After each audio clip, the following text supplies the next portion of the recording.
إن الصلاة الصلاة مفتاح الجنة أو كما قال عليه الصلاة والسلام. இந்த உலகத்தை படைத்து பரிபாலிக்கக்கூடிய ரப்புல் ஆலமீனுக்கு அனைத்து புகழும் புகழ்ச்சியும் உண்டாகட்டுமாக. ஈருலக தலைவர் புனிதமானார் ரசூலை கரீம் ஸல்லல்லாஹு அலைஹி வஸல்லம் அவர்களை முழுமையாக பின்பற்றி வாழ்ந்த உத்தம சத்திய சஹாபாக்கள், தாபீன்கள், தபா தாபீன்கள், சுஹதாக்கள், சாலிஹீன்கள், நாதாக்கள் அனைவர்கள் மீதும் அல்லாஹ்வுடைய சாந்தியும் சமாதானமும் என்றென்றும் நின்று நிலவட்டுமாக. கண்ணியத்திற்குரிய அல்லாஹ் நல்லடியார்களே,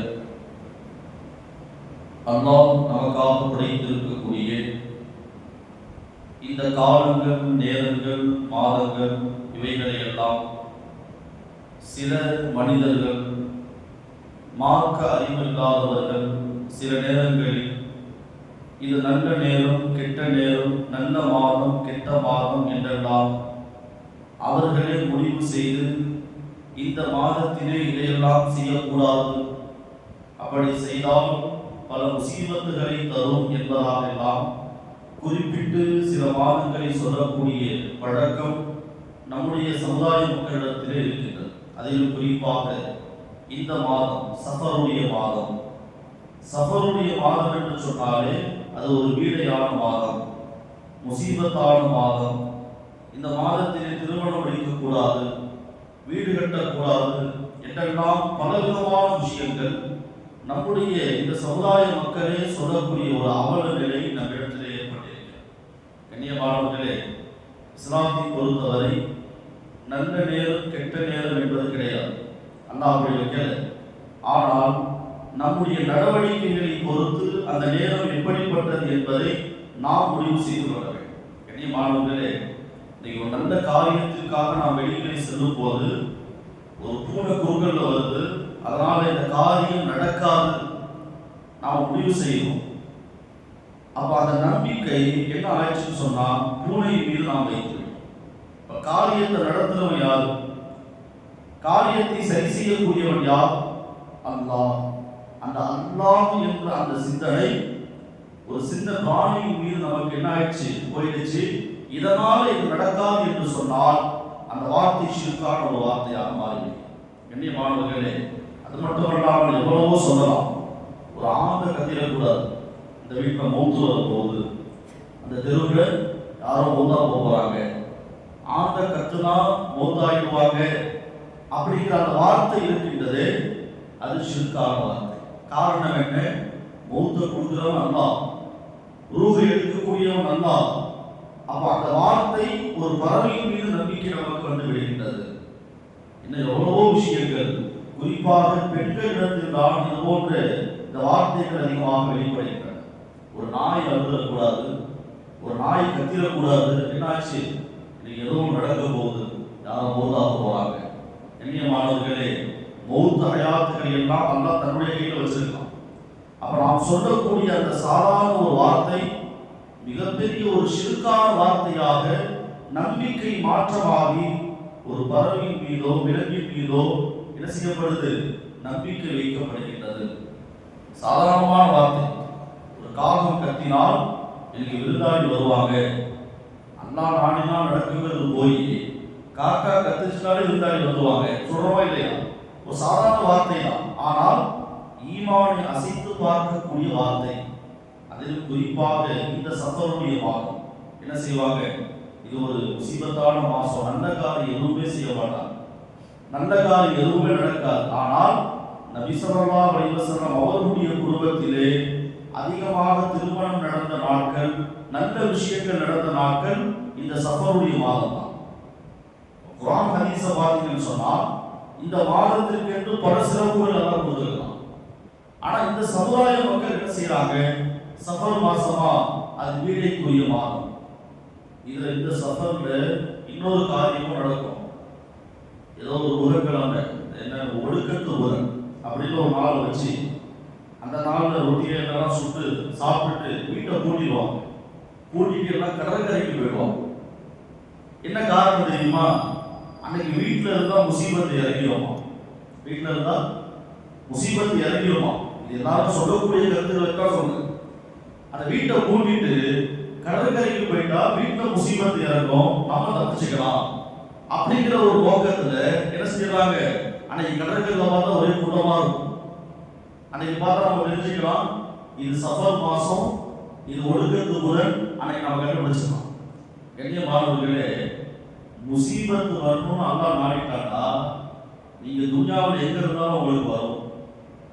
அல்லாஹ் உங்களுக்கு நலவை நாடிட்டான்னு சொன்னா நீங்க எங்க இருந்தாலும் அந்த நலவு உங்களை தேடி வரும்.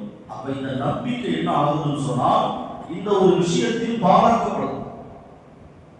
அதனால நபி அவங்க சொன்னாங்க, இந்த நல்ல நேரம், நல்ல மாதம், சிறப்பான மாதம் இருக்கு.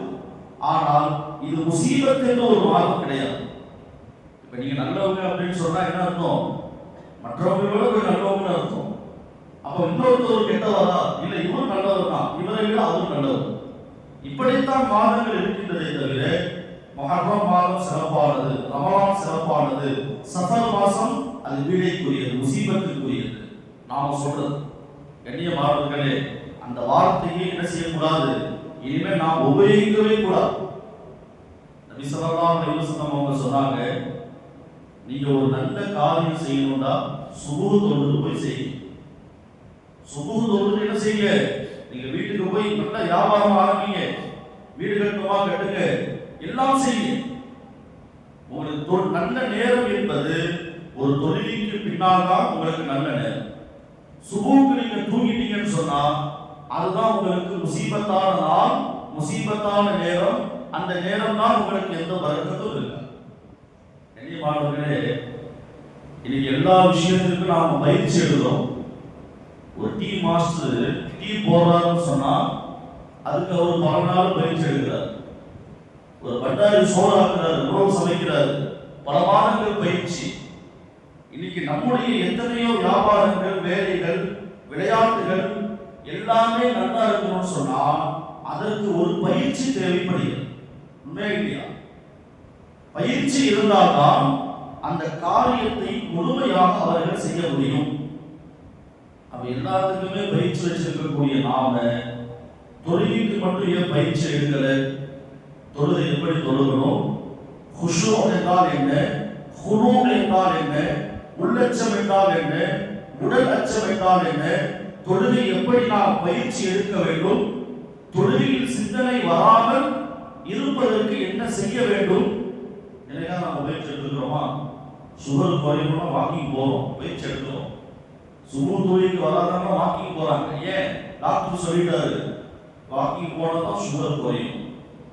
உடனே எல்லாம் கிளம்பிட்டோம். பயிற்சி, அதே பயிற்சி என்பது தொழுகையினுடைய விஷயத்திலேயே நாம் எடுக்கவில்லை.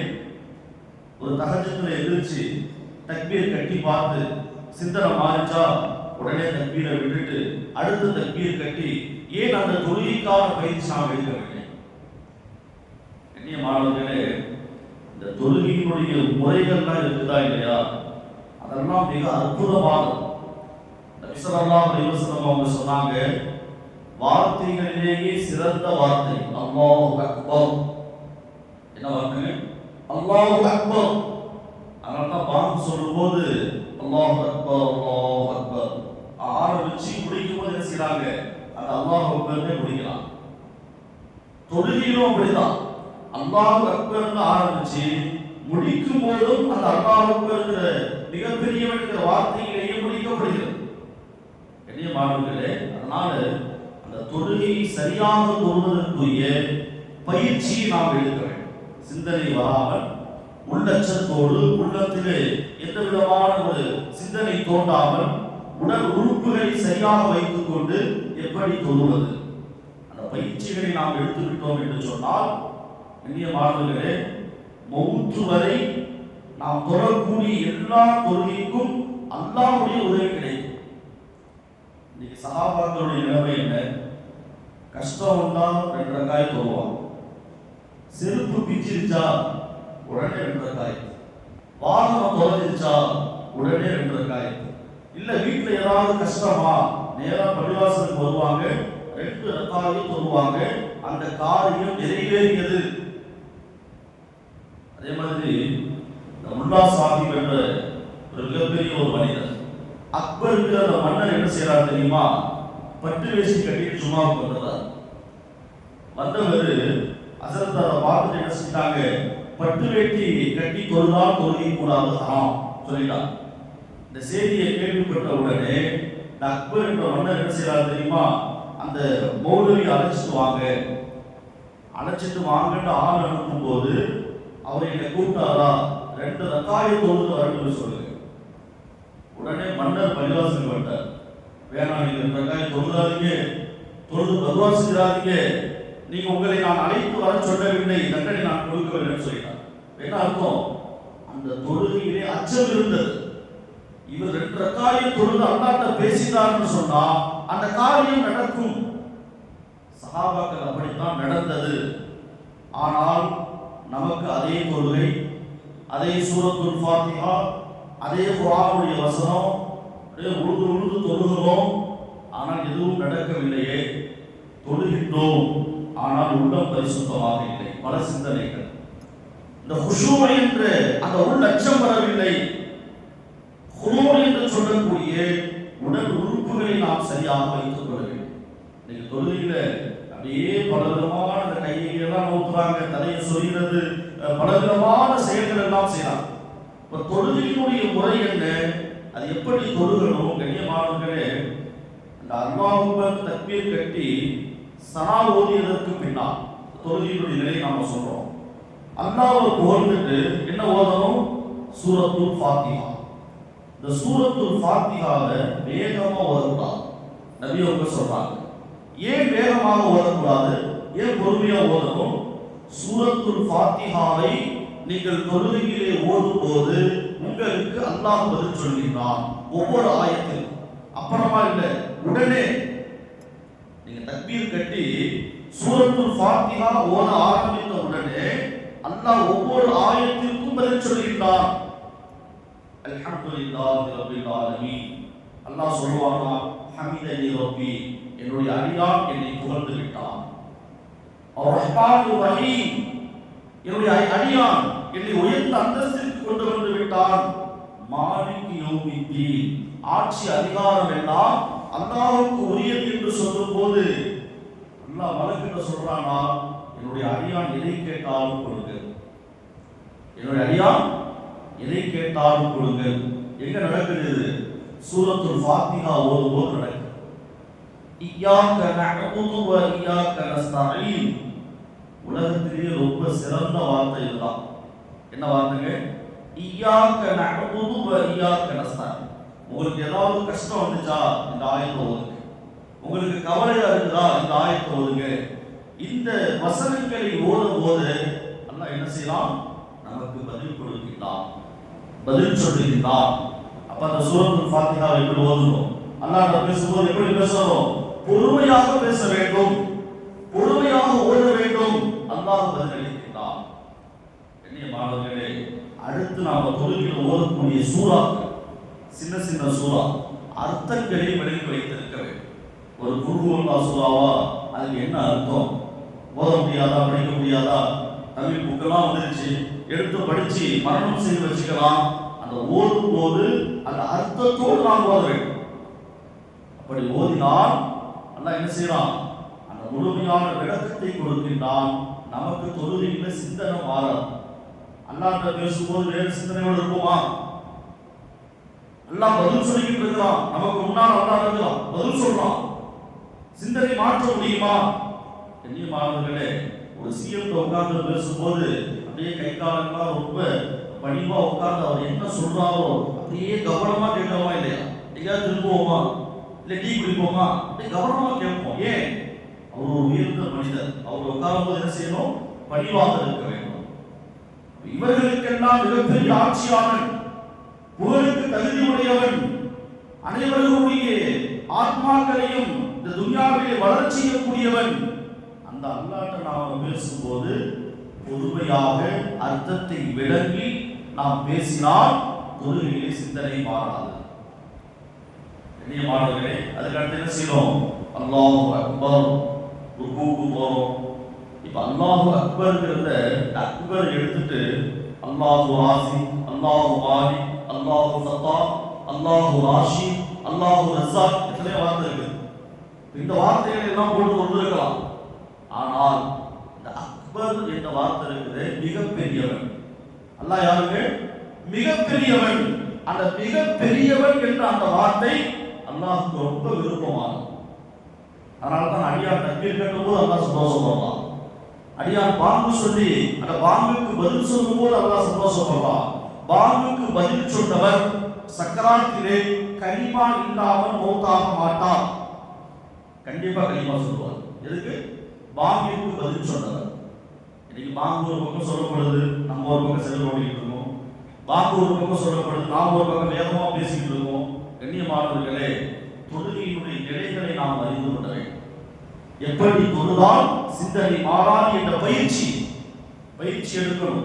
கண்ணியமானவர்களே, பயிற்சி எடுத்தோம் என்று சொன்னால் தொழுகையினுடைய நிலைகளிலே எந்த ஒரு நிலையும் மாறாது என்பதை கண்மணி முஹம்மது ரசூலுல்லாஹி ஸல்லல்லாஹு அலைஹி வஸல்லம் அவர்கள் நமக்கு தெளிவுபடுத்தியிருக்கிறார். சஹாபாக்களுடைய தொழுகை எப்படி இருந்துச்சு?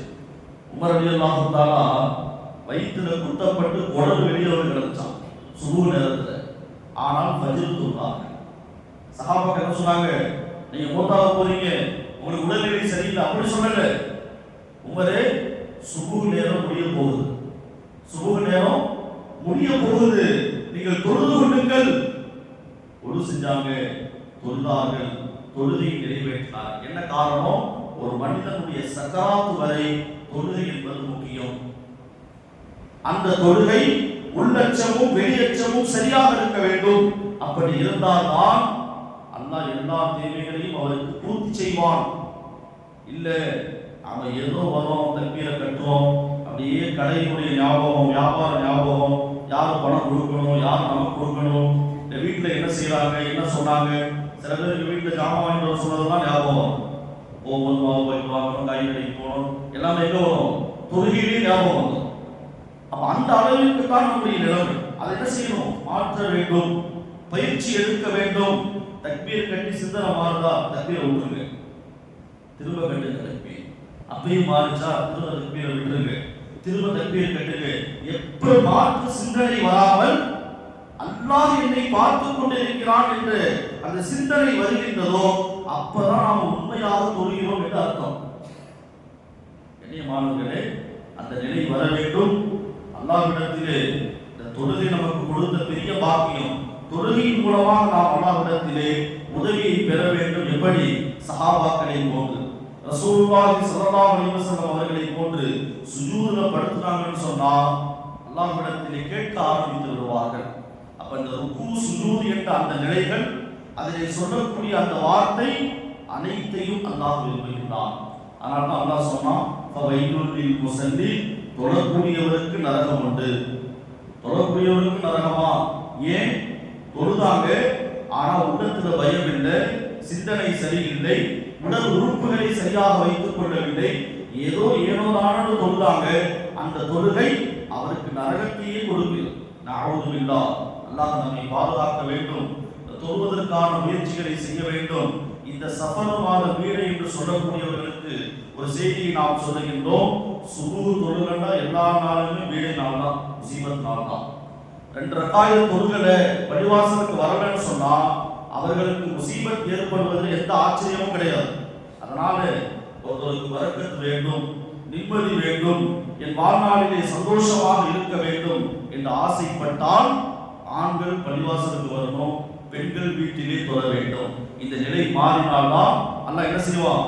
உள்ளத்தில் நிம்மதியை தருவான், நம்முடைய தேவைகளை பூர்த்தி ஆக்குவான். அதே போன்று பயபக்தியோடு தொழக்கூடிய மக்களாக நல்ல நேரங்கள் என்று பார்க்காமல் அல்லாஹ்வுடைய நாட்டத்தின் பிரகாரம் அனைத்து நடக்கிறது என்று நம்பிக்கையை முழுமையாக அல்லாஹ்வின் மீது வைக்கக்கூடிய நல்ல மனிதர்களாக அல்லாஹ் உங்களையும் என்னையும் ஆக்கி அருள்வானாக. வாஹிரு தஅவானா